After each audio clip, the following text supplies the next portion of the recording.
Hindi pwedeng tahimik ang pakikipaglaban.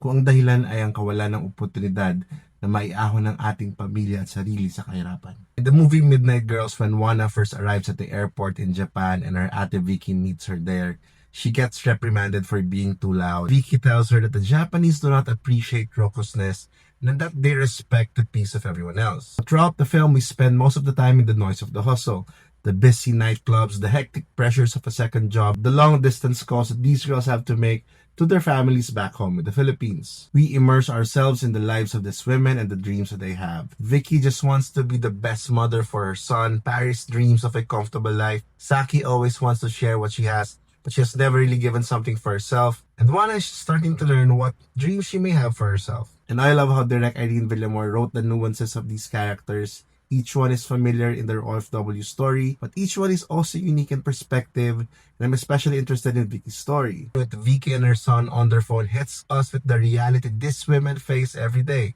The risk of abuse. Maybe unlike here in the Philippines where there's some sort of freedom to picket and voice out concerns against labor injustices, these women may not have the same freedoms or the same support. And that's why these women, no matter how much the world they're living in asks them to be silent, have to grind it out and fight. And maybe for us here in the Philippines, we continue to make noise in the hope that more women get more opportunities here and that they don't have to risk their lives being away from their families abroad.